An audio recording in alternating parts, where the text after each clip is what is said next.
sahidia nasiji atani itakana mo talibe imakanu korota gumei imakanu na tomum bangandi na timonda ni korota ni kali aku anan kali ona mejira auto koreba mori ngaman kadam ke takallaba angara ti korota kala amma kara ti korota kala ke ta kubunu ga kara nambara atomu konoda nan kanu mori ni kui la ko taw mai ni Allah bangela kara kota onta yang pani magaga bai barato mun konoda o habanu do manu aro kabilanga kanda in kita mo kebe onas kanda in kita omgo hillang kafe ko di baru ko fitna suka mun kama hillang kafe kama mun parce que Allah haqqina bo shay Allah kan tadu ne na lembru nguma ngudo tan kendo no Allah kita jaran tanyana serbe ganari sasa nanji anya ke kewa bo shiranga ngata mun kama paiba kana megania bil ati anna karnia har sembe kan tan sembe ngaro banya ko nanya ke kei Allah ga hori tuna kei tan tun marane mutu Allah magana kini adamare me kebe ga khenkene kebe ga rono jorendi kebe so bintengani Allah tanugane tamaken dir jinnai Allah tanugane tamaken ni malikai Allah tanugane lillahi ma fi samawati ma fil ard kebe ga tamuno ni Allah hona to ko Allah ga maga a dinganda Allah honi ngani ngana Allah honi modo ki la haramu tanyani de ala kasa ya remudu kasa jawani kasa kare kasa tankare ka keja kunu anna hol muti nda duguna daga mori bage si hari ngama sere korto tina sagati kupati ndabari sagati kupati cinta sere korto ka sere ganin korto ana sage kata kamanga anja gati kupati wa se Allah tu mara ga sagati kupati aga munude surtout ya garu o ko sunandi ono kiluto ko manudi de aro gida nyagaru ngira nyagaru ko manu iwa mon taliben seda mon taliben na tilbeni pau jagaru pala na tu ewa ko no meda karsa itarawa hidare ti daga an lemme angola an lemme faransi haran mahira anadema na kamo ti daga ngare anan lemme dema maga daga maga kinyai gare ngani arantal lemme dema na arantai alla na sere dema na mon talbe lantai maga kinyai tana sagati kupati ndabari maga ke tanan lemme dema parakanu hili salli annan kitabu tukati allah lemme kebe ga angola lemme kebe ga amerika ga faransi lemme kebe ga dore alla lemme ke dema alla na dema na dema de ko mande suba alla maga alla ka tan lemme ke dema na akoy Allah yana Allah maga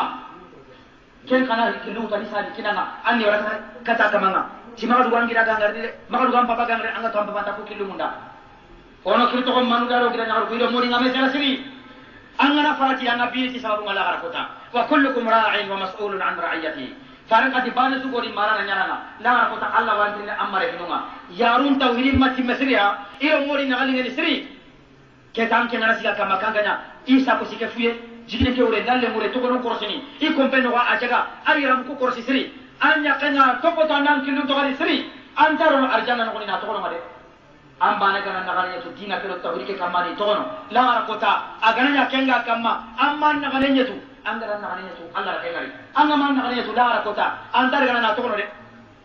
lespa sengana kina ngata na gari arjana di ya gari to Allah na daga no to kono kema fo kono kudawo e malikan sina aha karate ke buni ala rislaka taala karate tintoni Allah watini anka gumenda ke mo akore a watini Allah to munyal kenga watini bashu tali ina les fase ke boshanga ina fo bine ke ran kitende andi daga intendi hala a intar gana jahannam palle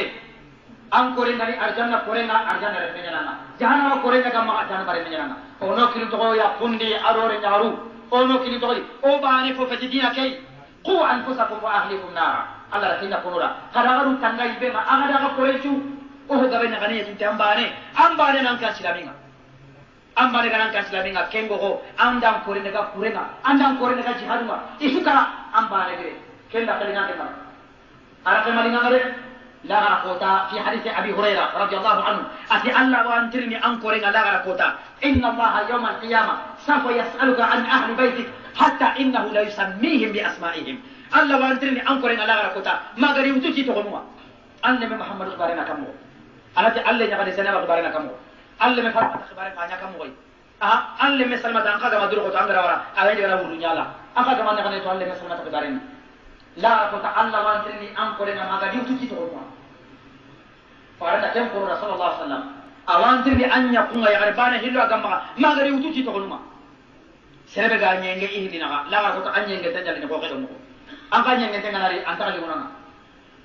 jabe ganja una serembi la gara kota hinu hilli hillan kape aruna nyenge ya garuna o ma nyenge de alla ra kolona na qurani fa in khiftum alla ta'dilu fawahida hillo siko wajibi hitan kamare alla tangara tuna talla tatele una kembe bane alla ra kem kono ra de anyi mandu tu alla tatele kono kembe bane hillo si come kama anna nyenge yugo ni woro ngabure anna nyenge na nyenge magare gare bani nyako kafri gare anna da ya nyar sikandi